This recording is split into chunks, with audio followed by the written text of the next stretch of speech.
안녕하세요. 저는 오늘 한 권의 책을 소개하기 위해 여러분 앞에 섰습니다. 세상이, 시대가 하루가 다르게 변화하고 있죠. 그 변화의 속도가 너무나 빨라서 실제로 세상이 어떻게 돌아가는지 다 아는 것은 이제 불가능한 세상이 되었다고들 말합니다. 살아남는 것은 가장 강한 종이나 가장 똑똑한 종들이 아니라 변화에 가장 잘 적응하는 종들이다. 찰스 다윈의 말입니다. 빠르게 변하는 시대에 어떻게 살아남을 것인가에 대한 대답 꼭 필요한데요. 오늘은 예술가들이 변화에 어떻게 대처해 왔고 앞으로는 또 어떻게 해야 하는지 이 책으로 한번 알아보겠습니다. 예술가는 절대로 굶어 죽지 않는다. 이처럼 공간은 개인의 생활뿐 아니라 사회에 아주 큰 영향을 줍니다.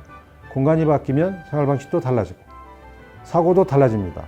저는 지금 이 시간이 그 어느 때보다도 중대한 변화의 시점이고 다가오는 미래를 위해 우리 스스로가 능동적으로 새로운 공간, 새로운 도시 인프라를 만들어 가야 한다고 생각합니다.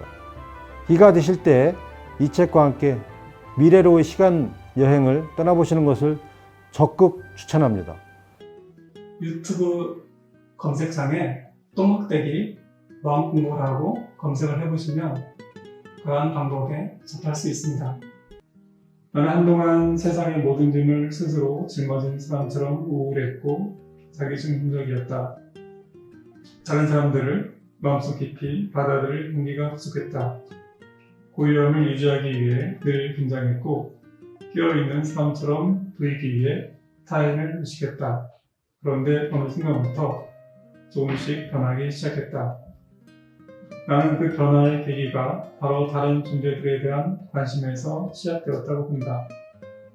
다른 존재들에 대하여 마음을 열 때 자아 관념이 흔들린다. 그리고 의식은 확장된다. 더 나아가 지혜로서 변화와 실체 없음을 통찰하면 비로소 삶 속에서 뿌리내릴 준비가 이루어진다. 이처럼 조금씩 중심만을 넓히듯 매 순간의 과정을 깨어있는 삶으로 마주하는 것. 이것이 명상이다. 그래서 이 책은 그런 것과 관련해서 직접적으로 수행에 기여하는 책이 아니라 수행 전에 마음공부라든가 깨달음을 이해하고자 할 때 유용한 책이라고 할 수 있겠습니다. 무엇보다도 마음공부는 삶의 매 순간 어느 다른 곳에서 따로 하는 공부가 아니라 삶의 매 순간, 삶의 현장 속에서 늘 실천하는 것이 가장 중요합니다. 이 책은 그런 것을 위한 하나의 전초 작업이라고 할 수 있는 부분만 기재를 했지만 앞으로 여러분들이 이 책을 기반으로 해서 또 수행을 하고 또 그 수행을 실제 삶의 현장 속에서 적용해 나가고자 할 때 최종적인 것은 우선 삶의 매 순간에서 마음 공부, 즉 마음 내비게이션을 켜고 삶을 살아가는 것이 중요하다는 점을 직시하고 마음 공부에 매진해 주기 바랍니다. 사랑하지 않고 편안하고 상처받지 않는 영혼보다는 사랑하면서 상처받는 영혼이 더 아름답다고 생각해요. 그리고 영광의 시간보다 무수한 흑역사가 생성되는 연애일지라도 많이 사랑하고 더 많이 사랑하고 꿈꾸는 사람이 더 아름답게 빛난다고 생각합니다. 마음을 다해서 후회 없이 정말 사랑하기를 바라요. 그리고 꼭 지금 나쁜 사랑이라는 것을 알고 있다면, 나를 갉아먹는 나쁜 관계를 맺고 있다면 단호하게, 과감하게 그 관계를 정리하는 것도 당부하고 싶습니다. 많이 사랑하고 많이 빛나는 여러분의 지금을 응원합니다. 이 책에서 이야기한 명상과 마음 공부는 삶이라는 무대에서 당신이 주인공으로 살아가는데 도움이 되길 바라며 제시한 방편이다. 어쩌면 당신에게 건네는 선물이기도 하다. 당신이 이 선물을 받고 가벼운 걸음으로 길을 나서면 좋겠다. 당신이 행복하길 바란다. 바람이 분다. 발길이 닿는 그 어느 곳이든 새만금은 먼저 바람으로 손님을 맞는다. 바람은 새만금의 한결같은 인사법이다. 새만금을 찾을 때마다 마중하는 이도 바람이요, 배웅하는 이도 바람이다. 바람은 자연이 토하는 숨결이요.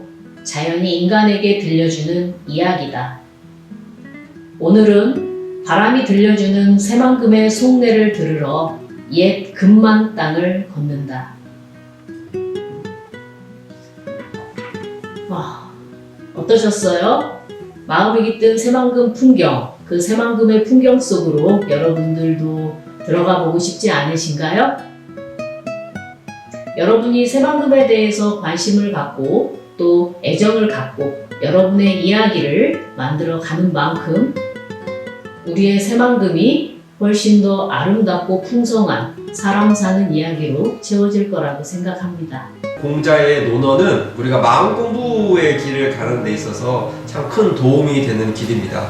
그래서 공자가 걸어간 마음의 길, 마음의 결을 우리도 함께 따라가다 보면 공자의 중요한 사상이 인인데, 인이라는 것은 모든 사람들을 다 사랑하는 마음을 뜻합니다. 그 모두를 사랑하는 마음이 우리 가슴속에 깊이 새겨들고 스며들어서 나뿐만 아니라 모든 인류의 행복의 길을 가는데 이 책이 조그만 여러분들에게 도움이 되셨으면 하는 생각이 듭니다. 네, 꼭 안 읽으셔도 좋습니다. 하지만 논어라는 것이 고리타분한 옛 글이 아니고 우리의 삶을 현재에도 유효하게 우리의 삶을 바른 길로 인도하는데 좋은 내용이 된다는 것을 꼭 알아주셨으면 좋겠습니다. 또 몸만 자라버린 어른아이들, 어쩌면 이미 어른이지만 다른 사람과의 관계에서 지친 사람들 모두 이 책을 읽고 힐링하셨으면 좋겠습니다. 마지막으로 이 책의 한 구절을 읽어드리고 마치도록 하겠습니다. 훌륭한 어른은 실수 없이 완벽한 사람이 아니라 실수에서 배우고 천천히 계속 나아가는 사람이랍니다. 자, 이외에도 이 책에는 예술가들을 위한 좋은 조언을 많이 담고 있습니다. 공짜로 일하지 말라, 온당한 값을 받기 전에는 자기 작품을 팔지 말라, 다양한 경험을 통해 성공에 도달하라, 그리고 끝으로 당신이 하고자 하는 바로 그 예술을 위해 돈을 버는 것을 두려워하지 말라고 이야기합니다. 예술가에 대한 잘못된 시선을 교정하면서 동시에 자신이나 주변의 예술가의 성공을 응원하게 되는 책, 예술가는 절대로 굶어 죽지 않는다 였습니다.